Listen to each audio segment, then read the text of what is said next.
우리가 5월 한 달간 2024 패밀리 투게더라는 주제 아래 우리 주일 학생들과 함께 예배하고 있는 것이 어찌 보면 가정의 중요함, 그리고 우리의 자녀들은 당연하죠. 그렇게 격려받고 축복받고, 저는 우리의 자녀들이 교회 안에서 상처가 아니라 좋은 추억이 있는 그런 자녀들로 키워야 한다, 이런 생각을 늘 갖고 있는데요. 우리가 그런 추억이 있는 것을 성장해서도 그리워하고 그 가운데 나가기를 원하지 않습니까?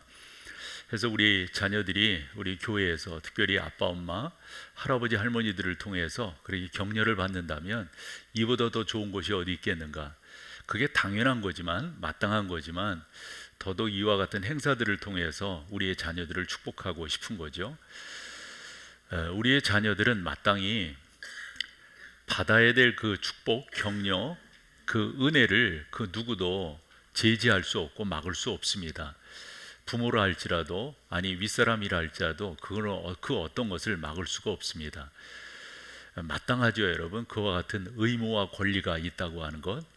우리 헌법 제10조에도 보면 이런 표현이 있던데요. 모든 국민은 인간으로서의 존엄과 가치를 가지며 행복을 추구할 권리를 가진다. 당연하잖아요. 특별히 교회 안에서는 더더욱 그래야 되는 거 아니에요? 그런데 어떻게 할 건데요? 어떻게 우리 아이들을 축복하고 격려하고 마땅히 그 은혜 가운데 서게 할 수 있을까요? 어떻게? 그래서 오늘 본문이 저는 너무 중요하다 생각합니다. 수학적 용어를 빌린다면은 필요 충분 조건이라고 생각합니다. 이 충분 조건이 채워지지 아니하면 그게 진정한 행복일까요? 그래서 요즘 저는 이런 단어 되게 많이 생각하는데요. 주춧돌이라고 하는 단어, 그 다음에 방파제라고 하는 단어, 견고하게 서 있어야 되잖아요. 외풍 너무 심한데 어떻게 그와 같은 외풍들을 우리가 막아낼 수 있는가, 방파제를 세울 수 있는가, 어떻게 할 건데요, 그걸요? 성경밖에 없습니다. 특별히 오늘 1절 보면 하나님께서 우리의 자녀들이 어떻게 복을 받게 될 것인가, 2절 말씀도 보면 약속 있는 첫 계명이라고 그랬고요. 3절 말씀에 보면 그렇게 할 때 내가 땅에서 잘 되고 장수하게 될 것이다. 이게 중요한 하나의 스텝 밟아갈 수 있는 그런 단계다라고 생각을 합니다. 그런데 오늘 여러분과 나누게 될 것은 교회 안에서 이렇게 나누는 거, 하나님의 말씀이 우리의 삶에 중요한 하나의 가치 전달이 되는 것, 이것도 의미가 있지만은 오늘 성경 우리 가운데 주려고 하는 메시지, 이 부모와 자식이라고 하는 것은 단순히 혈연적 관계가 아니다 라고 하는 것을 성경이 말씀하고 있어서 그 말씀을 여러분과 좀 더 의미 있게 나눠보고 싶은 거죠. 그래서 성경은 철저하게 우리의 자녀라고 하는 것은 우리의 몸을 통해서 이 땅에 나오긴 했지만은, 그러나 그 아이는 하나님의 자녀이고 하나님의 선물이고, 우리는 청지기로서 우리가 낳은 아이지만, 키우지만, 마음과 정성을 다하지만 우리는 맡은 바이고 그것을 돌려드릴, 그래서 주인은 하나님이시라고 하는 것을 우리는 고백하게 된다는 말씀이죠. 그래서 조금 더 서론적으로 여러분과 좀 나누고 싶은 것은, 이 부모와 자식이라고 하는 것은, 그래 기독교는 이 관계 중심적 종교라고 말씀을 드리잖아요. 여기서는 관계입니다. 혈연적 관계가 아니라 그 너머 영적인 관계 속에서 부모와 자식을 성경은 말씀하고 있다라고 생각을 하는 거죠. 그래서 우리의 자녀들이 행복하려고 한다면 이 조건을 갖춰야 되는데, 이 조건은 충분 조건이어야 됩니다. 더 나아가 필요 충분 조건이어야 되는 거죠. 그건 다름이 아니라 주 안에서입니다. 주 안에서 자녀들아, 예전에는 아이들아 이렇게 표현했는데, 주 안에서라고 하는 것이 갖춰져 있지 아니하면 아무리 세상이 사람은 존엄해요, 행복해야 돼요, 그 가운데 누려야 돼요, 근데 어떻게 할 건데요, 그걸요? 중요한 것은 우리가 성경으로 돌아가는 것, 성경이 우리 가운데 말씀해 주신 것을 지키고 그 가운데 나아가는 것, 주 안에서입니다. 주 안에서 자녀들아 이렇게 표현하고 있는 이런 표현들을 다시 한번 여러분들이 기억을 해 주시고요. 그리고 나서 또 하나 서론적으로 나눠보고 싶은 것은, 사람이라고 하는 게 하늘에서 뚝 떨어지는 게 아니잖아요. 적어도 여러분이 지금 여러분들의 신앙과 가치관을 갖고 계시다고 하는 것은 시간이 필요했잖아요. 우리의 자녀들도 마땅히 그 시간이 있어야 된다 하는 거죠. 그래서 아무리 여러분들이 답답하다 할지라도 기다려주는 것, 하나님의 말씀 가운데서 잘 양육해 주는 것, 이것이 다른 무엇보다도 중요하다라는 것을 오늘 성경을 통해서 교훈을 얻을 수가 있는데요. 우리말에도 효자 밑에서 효자가 난다고, 여러분들이 좋은 신앙인이 되신다면 여러분들의 자녀들도 좋은 신앙인이 될 겁니다. 너희는 가서 모든 민족으로 제자를 삼아. 여러분 어디를 먼저 가실 건데요? 예루살렘과 온 유대와 사마리아 하나예요. 먼저 여러분들이 가셔야 될 것은 가정인데, 그 가정 가운데서도 여러분의 자녀들에게 그렇게 하셔야 됩니다. 그래서 여러분들의 자녀들에게 나는 하나님 앞에서 이렇게 순종했다, 나는 이렇게 하나님을 찬양했다 라고 하는 것을 여러분들이 잘 가르치며 나가는 것, 이게 무엇보다도 중요합니다. 또 하나 말씀을 진행시켜 나가면서 먼저 여러분들이 좀 기억하셨으면 하는 게, 오늘 본문에 나오는 자녀, 또 자녀들이라고 하는 단어가 담고 있는 의미입니다. 그래서 오늘 본문 1절을 보면 그런 내용이죠.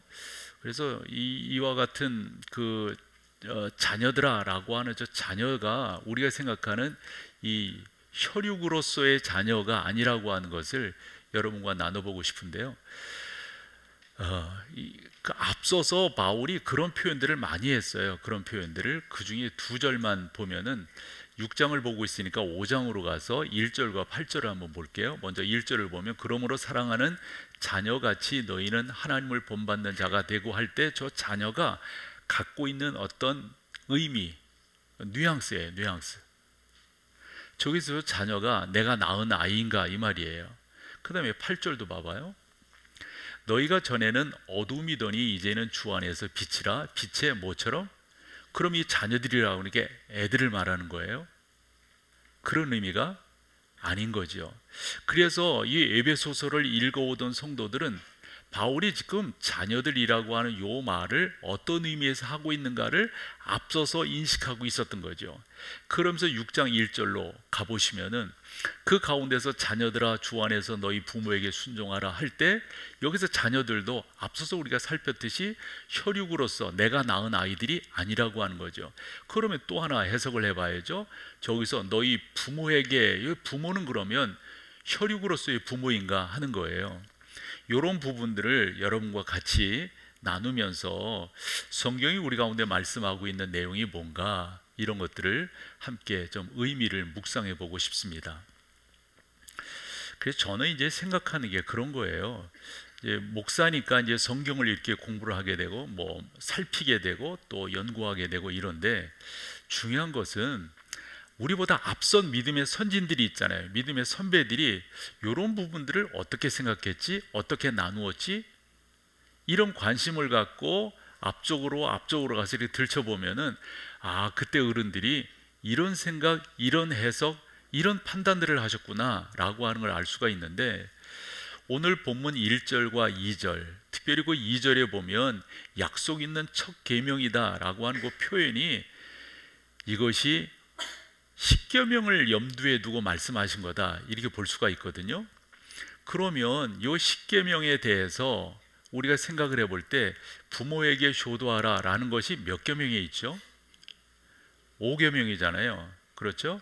우리가 우리의 부모에게 효도하는 것, 그거 다 하는 것, 그게 성경이 말씀하고 있는 거란 말이에요. 그러면 이와 같은 말씀들을 믿음의 선배들, 믿음의 선진들은 어떻게 나누었는가 하는 걸 살펴보고 싶은데, 그 가운데 여러분과 좀 나눠보고 싶은 게 웨스트민스터 신앙 고백서입니다. 이 웨스트민스터 신앙 고백은, 저 웨스트민스터라고 하는 그 런던에 가면 그 사원이 있잖아요. 그 성당, 교회가 있지 않습니까? 저기에서 사람들이 모였습니다. 언제 모였냐면 1643년에 모이기를 시작해서 5년 7개월 동안 그 가운데서 여러 번 회의를 했어요.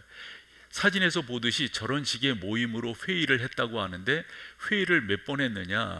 5년 7개월 동안 1163회를 했습니다. 그래서 1643년에 시작을 해서 1648년에 5년 7개월 동안 저와 같은 회의들을 해서 내놓은 것이 웨스트민스터 신앙 고백서예요.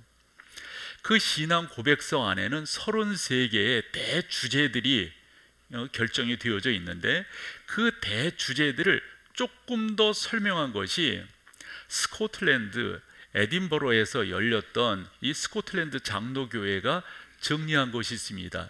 그것이 1648년도 스코틀랜드 장로교회에서 앞서서 영국 런던 그 웨스트민스터 사원에서 그렇게 결정된 33개를 좀 더 세분화해서 결의를 하는데, 그 결의를 한 것을 우리가 대요리 문답, 소요리 문답 이렇게 이야기를 합니다.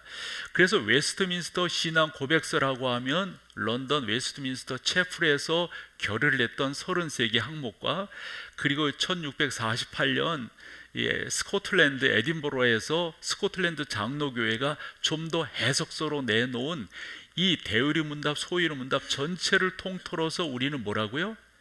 웨스트민스터 신앙 고백서다, 이렇게 말을 하는 거예요.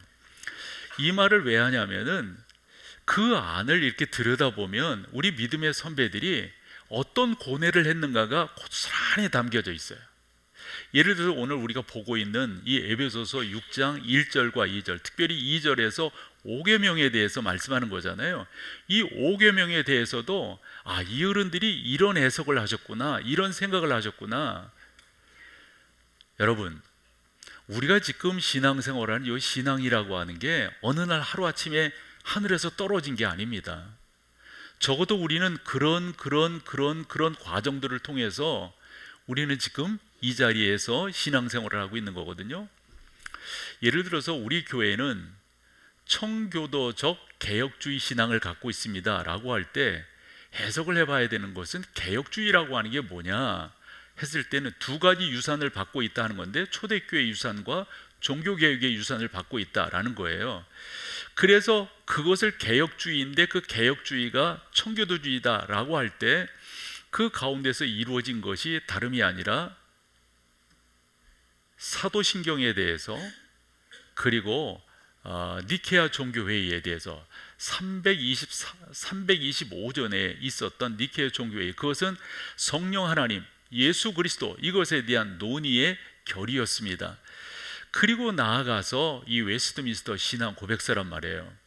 그런데 이 웨스트민스터 신앙 고백서 안에는 대의리 문답, 어른들을 위한, 소위리 문답, 청소년들을 위한, 이렇게 나뉘어져 있는데, 그 가운데 말씀드리는 대로 5계명에 대한 해석을 얼마나 논의를 거쳐서 내놓았는데, 그 내용을 살펴보면 여러분, 지금 목사가 왜 여기에서 자녀들, 여기서 부모들은 혈육관계가 아니다라고 말하는가를 아실 수가 있어요. 대의리 문답 124문을 한번 볼게요. 제5계명에서 부모는 누구를 가리킵니까? 라고 말을 할 때 부모를 어떻게 어른들이 설명을 하셨는가 한번 우리 같이 한번 읽어보실래요? 제5계명에서 부모는 단지 육신의 부모만을 가리키는 것이 아니라 나이와 은사에서 모든 윗사람과 특히 하나님의 규례에 의하여 가정과 교회와 국가에서 우리 위에 권위의 지위에 두신, 그러니까 이 부모라고 하는 것은 단순히 나를 낳아주신 부모가 아닌 거죠. 여기 자녀라고 하는 것도 단순히 내가 낳은 자녀가 아닌 거죠. 그래서 바울은 아까 말씀드린 것처럼 에베소서 5장 1절 8절 그 자녀라고 하는 것은 다분히 예수 그리스도 안에 있는 자녀예요. 그래서 버남 맥기 같은 경우는 6장 1절에 자녀들아 라고 하는 이 자녀는 너무도 사랑스러운 애칭이라는 거예요. 예를 들어서 우리가 자녀들을 이렇게 부를 때 이름을 부르기도 하고 그러지만은 마음을 담아서 부르잖아요. 그래서 성경을 해석하는 그 해석자들이 뭐라고 표현을 했냐면 얘들아 라고 부르는 거래요. 얘들아. 그 얘들아 라고 하는 것은 아버지의 부름이건 어머니의 부름이건 그 안에 사랑이 담겨져 있잖아요. 그래서 아까 읽은 것처럼 이 십계명에 있어서 이 부모라고 하는 것은 단순히 나를 낳아주신 부모뿐만 아니라 우리 믿음의 선진들, 교회에서의 어른들, 이런 부분이에요. 자녀라고 하는 것은 우리 주님께서 당신의 십자가 공로를 통해서 구원을 받은 모든 믿음의 사람들을 통칭하는 단어다, 이렇게 볼 수가 있습니다. 그러므로 여러분들이 이와 같은 것들을 충분히 아신다면 이 가운데서 여러분들이 좀 더 의미 있는 삶으로서 여러분들의 자녀들에 대해서, 주님의 교회의 자녀들에 대해서, 우리 주일 학생들에 대해서, 또한 교회의 어른들에 대해서, 더불어서 하나님께서 권위로 세워주신 그 하나님의 사람들에 대해서 여러분들이 좀 더 의미 있는 가치관을 가지셔야 될 거다 하는 생각을 여러분들이 좀 전하는 거예요. 그래서 적어도 우리가 이렇게 신앙생활을 하는 것은 어느 날 갑자기 되는 것이 아니니까 그런 과정들을 거쳐서, 적어도 우리 교회는 개혁주의 신앙을 가진 교회이니까 그와 같은 개혁주의 신앙을 가진 우리들로서 자세를 옳게 가져나가는 것이 참 중요하다 싶은 거죠. 그리고 개혁주의라고 하면 세 가지 나름대로의 그 가치관을 공유하고 그 가치관을 강조하는 거라고 했는데, 여러분 십계명이라고 하는 것도 여러분들이 잘 아시지만 여러분 중요한 내용들이 너무 많아요. 이 교회 안에는. 그 중에 하나가 우리가 예배 때마다 사도신경으로 우리의 흔들리지 않는 신앙을 고백하잖아요. 이 사도신경이라고 하는 것도 이게 하루아침에 만들어진 것이 아닙니다. 저도 이렇게 공부를 해보면 사도신경이 12제자들을 통해서 나왔는데 그 당시는 설왕설래함이 많았잖아요. 그리고 그 초대교회를 이렇게 들여다보면 영주주의가 판을 쳤단 말이에요. 영주주의라고 하는 것은 시랍, 헬라 사상이거든요. 그런 가운데 어떻게 다시 당시 영주주의라고 하는 것은 이 물질 세계가 어떻게 영적인 세계로 가느냐를 구원으로 이야기하는데 성경은 정반대로 이야기하잖아요. 그래서 사도 바울이 고린도전서 1장 18절에서 뭐라고 말하냐면 십자가의 도가 믿지 않는 사람들에게는 미련한 것이지만 믿는 우리에게는 뭐라고요? 하나님의 능력이 된다고요. 그래서 사람들은 생각하기를 미련하다 이렇게 이야기하는 거예요. 아니 그게 말이 되느냐? 그럴 때 이 믿음의 사도들이 그러면 우리가 믿는 이 신앙을 어떻게 정리할 거냐, 어떻게 이야기할 거냐, 그러면서 만들어 놓은 것이 사도신경인데, 그 사도신경도 우리가 지금 하고 있는 이 사도신경이 어느 날 갑자기 되어진 게 아니라고요. 제자들이 그렇게 했고 여러 번의 토의가 있었어요. 그 토의 과정들을 여러분들에게 간략하게 이렇게 소개를 해보면은 니케아 회의가 있었고, 콘스탄티노플 회의가 있었고, 에베소 회의가 있었고, 마지막으로 우리가 보고 있는, 암송하고 있는, 이 고백하고 있는 이 사도신경이 결의된 것이 451년 칼케토 종교회의입니다.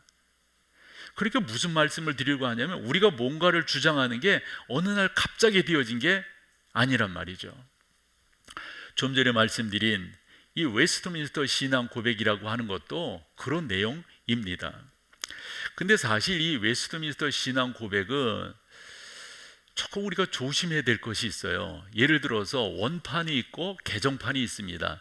개정판이라고 하는 것은 1903년 미국 장로교회에서 정리한 개정판입니다. 그것을 우리가 PCUSA라고 말을 하는데 미국 장로교회를 말하는 약칭이죠. 거기에서 원판인 웨스트민스터 신앙 고백서를 조금 수정을 해요. 빼요. 그럼 뭐를 빼고 뭐를 수정을 했는가? 여러 가지가 있지만 아주 핵심적인 걸 말씀을 드려본다면 이거예요. 유아 세례를 하지 말자, 이건 거예요. 왜 그런 이야기, 왜 그런 주장이 나오는가 봤더니, 아니 어릴 때 태어나서 죽었는데 그 아이가 무슨 죄가 있어서 지옥에 가고 천국에 가고 그럴 수가 있느냐, 이거예요. 논리적으로는 되게 괜찮아요. 그런데 안 맞는 말이에요. 안 맞는 말. 그러면서 무슨 주장을 하게 되냐면 보편적 구원을 이야기하게 돼요. 보편적 구원이라는 말이 뭐예요? 하나님의 우리를 구원하실 때는 하나님께서 예정하셨다, 이런 표현을 하잖아요. 그런 것들을 부정하게 되는 거예요. 그러면서 보편적 구원을 강조하며 그게 좀 더 나아가서 지금 우리가 흔히 알고 있는 만인 구원설로 가게 되는 거예요. 그게 1903년 미 장로교회에서 수정해낸 웨스트민스터 신앙 고백서입니다. 그렇게 나아가면서 나중에는 그것이 좀 더 이렇게 원판과 변질되어서 동성애도, 그리고 나아가서 안수하는 것도, 여성 안수도 이렇게 다 허용하는 쪽으로 나가게 된다 하는 거죠. 그래서 저는 우리 교회 목사로서, 이 목사라고 하는 것은 그저 단순히 설교하고 이런 것이 아니라 이런 어떤 신학적 방향성을 딱 정하는 사람 아니겠어요? 그래서 우리는 어느 방향으로 나아간다, 우리는 지금 어떤 지경에 서 있다, 이런 것들을 말하는 사람이잖아요. 그래서 제 스스로의 이야기를 하기에 앞서서 두 내용을 여러분들이 소개하려고 하는데, 개혁주의 신앙이라고 하는 게 뭔가라는 것을 잘 정리한 신학자 존 프레임이라고 하는 사람이 있습니다. 저분이 세 가지를 강조했는데 그 세 가지를 하나하나씩 살펴보면, 첫 번째, 개혁주의라고 하는 게 뭡니까? 같이 읽어볼래요? 개혁주의 신앙은 복음주의 전통을 잇는다고 하는 말은, 우리가 흔히 하는 말처럼 우리 교회는 초대교회와 종교개혁의 유산을 받습니다. 종교개혁의 시작은 1517년이잖아요. 그 가운데 존 낙스를 비롯해서 이 개혁주의 신앙의 맛을 본 사람들이, 영국 성공의 안에 장로교적 맛을 본 사람들이 좀 더 우리가 정리를 하자. 그래서 헨리 8세의 수장령 이후 100년이 지난 가운데서 웨스트민스터 신앙 고백서를 만들게 되는 거예요. 그것을 스코틀랜드 장로교회에서는 존 낙스가 중심이 된 거죠. 거기에서는 조금 더 대의류 문답과 소위류 문답으로 나누게 된 그 말을 복음주의의 전통을 잇는다, 이렇게 말을 하는 거예요. 그리고 나서 지금까지 우리가 신앙생활, 예를 들어서 우리 나라 같은 경우는 1907년에 동노회가 생기게 되는데, 그 동노회가 생길 때 그냥 생긴 게 아니라 적어도 우리 조선의 기독교는 이러한 가치를 갖고 세워집니다. 그게 12신조라는 거예요. 그래서 우리가 목사를 안수할 때나 장로님들을, 또 집사님들을 안수하여 세울 때 묻는 말이 있습니다. 당신은 웨스트민스터 신앙 고백서를 믿습니까? 그것이 성경을 통찰한 것으로 믿습니까? 또 하나, 12신조가 강조하고 있는 내용을 당신은 믿음으로 받아들입니까? 이런 질문을 해요. 그래서 장로교 안에 1907년도 동노회가 생길 때 그 가운데 서문으로 뭐가 되어져 있냐면, 그 서문 가운데 아주 의미 있는 것이 담겨져 있어요. 웨스트민스터 신앙 고백서를 존중하여 그것을 받아들여 사용할 것을 우리는 주장한다, 이렇게 강조해요. 그러면서 12신조가 만들어진 게 뭐냐면, 인도의 인도 장로교의 것을 받아들이는데, 여러분, 인도는 사실 우리가 일반적으로 생각해 보면 거기에 무슨 교회, 무슨 장로교회가 있겠어요. 그런데 여러분, 역사적 배경을 보면 인도는 어디의 지배를 받습니까? 영국의 지배를 받아요. 영국 장로교회를 보면 24개 신조라고 하는 게 있는데, 그 24개 신조를 인도 장로교회가 그대로 받아요. 그것이 일반적으로 퍼져 있었는데, 우리 믿음의 선조들은 그 24개를 12개로 줄여. 그러니까 우리가 지금 신앙생활로 있는 신앙이 어떠한 과정들을 통해서 지금 이 자리에 있는가, 바로 이거예요. 복음주의 전통을 잇고 있다, 이런 말입니다. 두 번째, 무슨 말을 해요? 개혁주의 신앙이라고 하는 것은, 이게 정말 중요한 게 뭐예요, 여러분? 예종론 전통에 있다. 예종론이라고 하는 말은 뭐예요? 여러분, 선택과 육이라는 말 아세요? 하나님께서 누구는 선택하시고 누구는 버리셨다라고 하는 거죠. 근데 우리는 질문하기, 왜 그 사람은 선택하고 왜 그 사람은 버리셨어요? 이렇게 혹여 질문을 한다고요. 죄송하지만 그 질문은 우리가 할 수 있는 것이 아닙니다. 왜요? 우리는 피조물이기 때문에. 조물주 하나님께서 정하신 것에 대해서 우리가 가타부타 할 수가 없습니다. 된다 안 된다, 기다 아니다 할 수가 없어요. 아까 말씀드린 것처럼 1903년 미국 장로교회에서 웨스트민스터 신앙 고백을 수정하게 되는데 저런 부분들을 빼놓는 거예요. 그래서 이 존 프레임은 하는 말이 진짜 개혁주의 신앙을 가졌다고 하는 것은 이 예정론적 전통을 이어야 된다. 초대교회 때부터 이렇게 그 수많은 결의를 통해서 이것이 옳습니다, 이것이 옳습니다, 이것이 옳습니다 한 저것을 수정할 수 없고 그것을 받아들여야 된다, 요 말이에요. 이게 개혁주의라는 말이에요. 세 번째, 개혁주의 신앙은 뭡니까 여러분?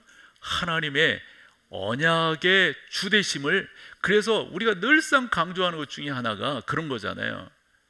적어도 우리의 신앙이 올바르다라고 하는 것은 주 예수 그리스도의 구주되심과 주인되심, 그분이 우리 가운데 통치자로 계신다, 그분이 우리의 모든 것의 결정권자시다, 이것을 고백하는 게 진정한 개혁주의 신앙이다, 이런 말입니다. 저는 우리 교회가 이런 교회가 되고 이 가운데 나가기를 소망하는 거죠. 그래서 다시금 오늘 본문으로 돌아와서 너희 부모를 주 안에서 공경하라.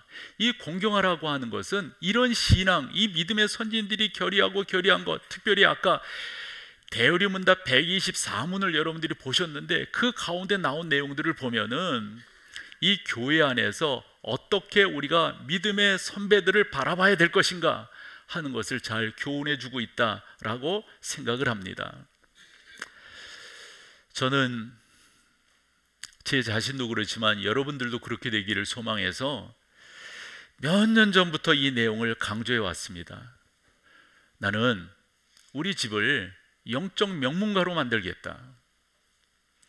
부모로부터 좋은 신앙을 물려받았어요. 그 개혁주의 신앙을 물려받았어요.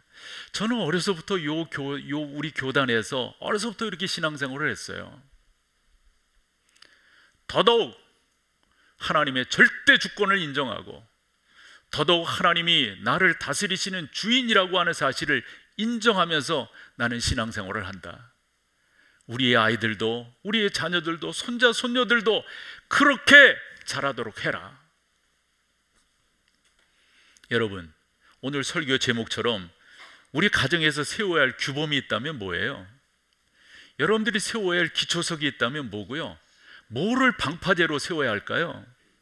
세상의 물결이 이 하나님을 부정하고 하나님의 하나님 되심을 거부하는 이 세상의 혼합주의와 인본주의가 엄청나게 몰아치고 있는 이 시대 가운데서 어떻게 우리가 내 신앙과 내 자녀들의 신앙을 지켜나갈 수 있을까요? 뭐를 규범으로 세워야 할까요? 한 번 더 여러분들이 묵상하셔야 되겠죠? 그러면서 주 예수 그리스도의 주되심을 여러분 가운데 잘 세우셔서 이게 규범이 되게 하셔서 이게 기초석이 되게 하셔서 이것이 방파제가 되게 하셔서 여러분들의 가정을 세워나간다고 하는 것, 얼마나 귀하고 중요한지 몰라요. 우리가 중학교 때 한문 시간에 배운 한자가 있습니다. 온고이 지신이라고 하는 말, 사자성어로 한다면 온고지신이 되겠죠. 뭔 말이에요 여러분? 옛 것을 알지 못하면 지금 내가 누구인지 무엇을 하고 있는지가 알 수가 없어요. 여러분들이 옛 것을 잘 아셔서 토대로 해서 새로운 것들을 만들어 가셔야죠. 새로운 것들을 세워 가셔야 되죠. 저는 여러분들의 목사로서 우리 교회를 그렇게 이끌어왔고 앞으로도 이끌어 갈 거예요. 주 예수 그리스도의 구주되심에 대해서, 왜냐?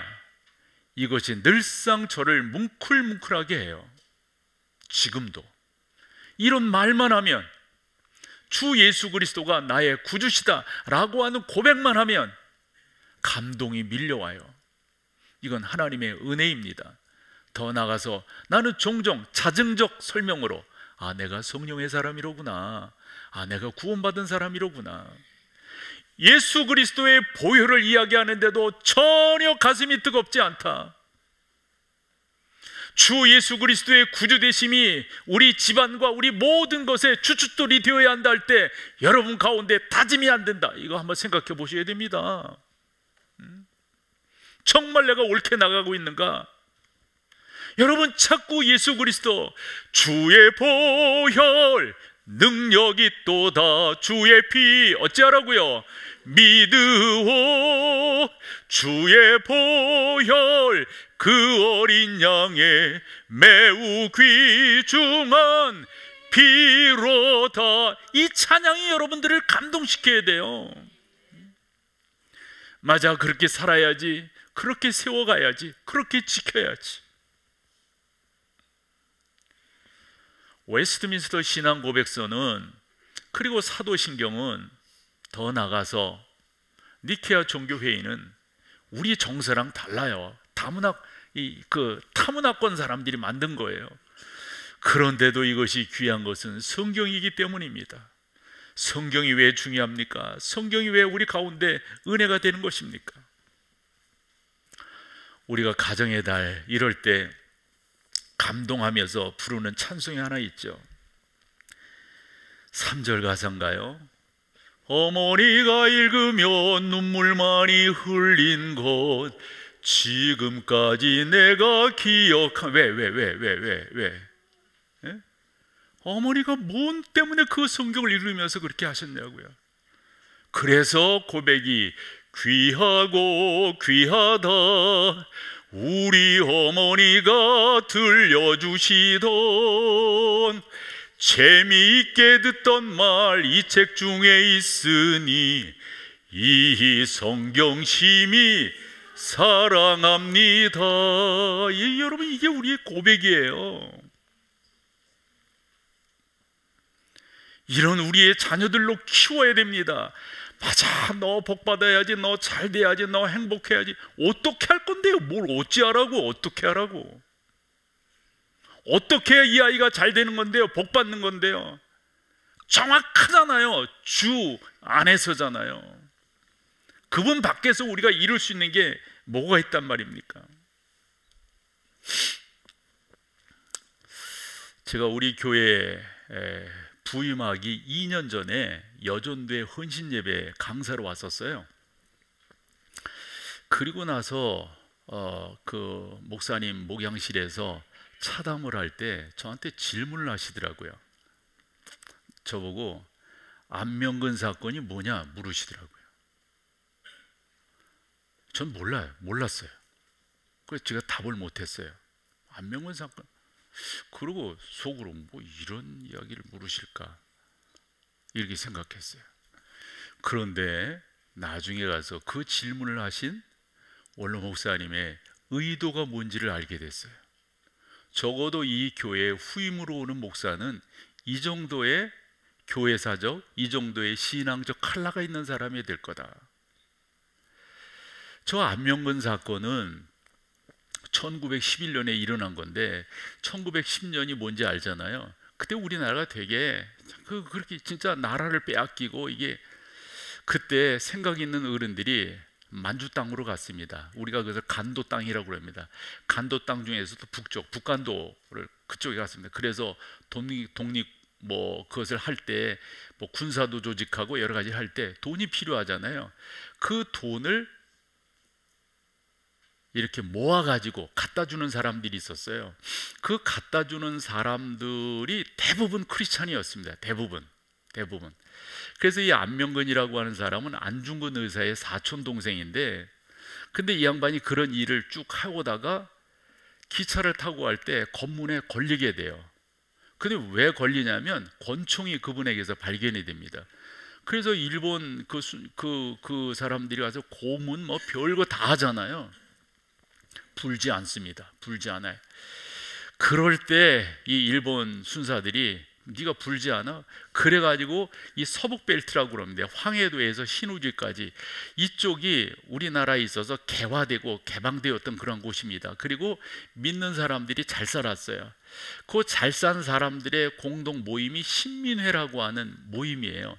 그래서 일본 이 순사라고 하죠. 이 사람들이 신민회에 속한, 불지를 않으니까, 엄청난 고문을 해도 불지 않으니까 신민회에 속한 사람 600명을 이렇게 흔한 말로 체포합니다. 그래가 이 사람들을 따져보고 어쩌고 다 헤매면서 그 사람들 가운데 없으니까, 알리바이가 정확하니까, 그래서 다 놓아주고 125명을 구속을 합니다. 125명을 구속해서 재판을 하는데 재판 명목이 있어야 되잖아요. 그 당시 총독이 데라우치인데, 이 데라우치 총독 암살을 하기 위해서 그렇다 이래가지고 그 재판을 이렇게 열어서 재판을 하게 되는데, 그 가운데서 125명 중 몇 사람이 빠지게 됩니다. 그리고 105명이 그 데라우치 총독 암살 모의로 형을 받게 돼요. 그래서 우리 학교 때 배울 때는 안명근 사건이라고 배우지 않고 백오인 사건 이렇게 우리 학교 때 배웠을 거예요. 그런 내용이에요. 그러면 그와 같은 것을 이제 우리가 역사적으로 보면 수면 위와 수면 아래가 있잖아요. 수면 아래 이 내용을 보면 기독교 정신인 거예요. 기독교가 적어도 민족에 대해서 기독교가 적어도 어떤 삶을 살았는가, 요 내용을 저한테 원로 목사님 묻고 싶었던 거예요. 적어도 그런 자세를 내가 갖고 있는가. 그리고 나서 제가 우리 교회에 오기 전에 중고등부 수련회 때 강설 한번 왔고요. 그리고 부임하는 그해 1월 달에 재직 세미나를 인도를 했었어요. 그 재직 세미나를 인도할 때 지금 기억으로 저보고 웜주 종교회의가 뭔지를 아니에요. 근데 저는 교회사 쪽은 조금 밝아요. 뭐 그렇게 보여도. 그래서 제가 그 얘기는 조금 대답을 했어요. 대답을 했는데, 그러면 자료를 좀 찾아오래요. 그래서 제가 독일을 갔습니다. 그 웜주 종교회의가, 그 테젤이라고 하는 신부가 면죄부를 팔 때, 그때 루터가 이건 잘못입니다, 죄입니다, 이걸 선포하게 할 때 종교 재판을 한 것이 웜주 종교회의입니다. 뭐 독일어로 하는 보름스 회의, 뭐 우리 학교 때는 그런 식으로 또 배우곤 했었어요. 그래서 그런 자료들, 근데 가만히 생각해 보세요. 그런 질문을 저한테 왜 하고 왜 그런 것들을 알아보라고 하셨을까요? 여러분, 제가 오늘 설교를 하면서 어찌 보면 대학 강의실에서나 할 수 있는 그런 이야기들을 왜 지금 다 하고 있을까요? 그냥 우리 교회는 그냥 뭐해서 은혜 받자 이런 교회로 만들어 가고 싶지 않기 때문이에요. 적어도 여러분들이 어떠한 신앙의 뿌리 가운데 지금 내가 있는가, 우리 아이들을 축복하는 거, 적어도 교회에서 여러분들의 가정에 대한 그 귀중함을 강조하면서 여러분들 가정을 세워나가는 것이 단순히 우리 뭐 예수 잘 믿어야 된다 요 정도 이야기하고 싶은 게 아니에요. 적어도 나는 지금 누구인가, 이 자리에 어떻게 서 있는가, 더 나아가서 나는 어떤 모습으로, 전 목사니까 목회를 할 것인가. 분명합니다. 저는 분명합니다. 주 예수 그리스도의 구주 되심과 주인 되심을 정확하게, 그분의 철저한 주권의식을 인정하고 그 하나님의 은혜가 우리 가운데 필요하다고 하는 것을 주장하며 나아갑니다. 사랑하는 여러분, 그것을 여러분 가정의 규범으로, 주춧돌로, 방파제로 세워나가시기를 축복합니다. 자리에 일어나셔서 찬양으로 우리의 신앙을 고백하겠습니다.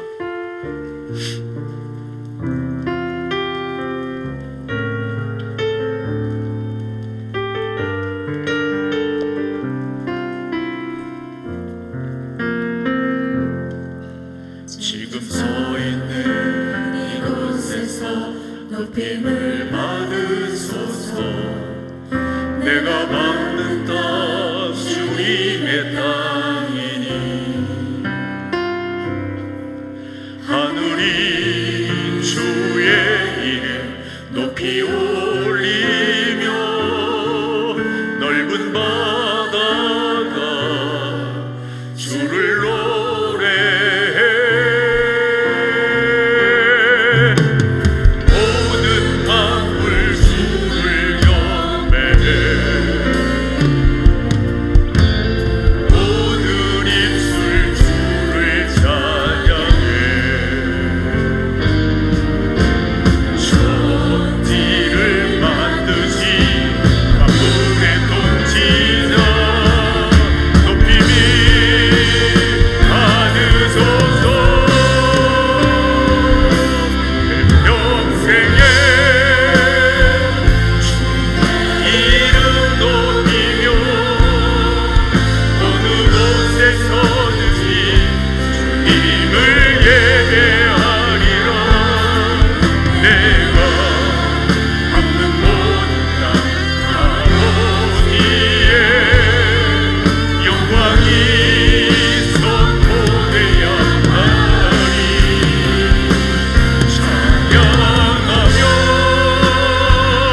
전능하신 아버지 하나님을 찬양합니다. 하나님, 우리 교회는 전적으로 하나님의 영광을 높여드리는 전통적인 신앙을 잘 이어받는 그런 주님의 교회 되게 도와 주시옵소서. 우리 모두는 다 주님의 자녀입니다. 주님의 자녀로서 어떻게 살 것인가, 어떻게 행동할 것인가, 어떻게 반응할 것인가 함께 나누었습니다. 주여, 저에게 은혜를 베풀어 주시옵소서. 우리 주 예수 그리스도의 은혜와 아버지 하나님의 사랑과 인도하시는 성령의 놀라운 역사가 귀한 여러분 가운데 늘 함께 하시기를 축원하옵나이다. 아멘. 아멘.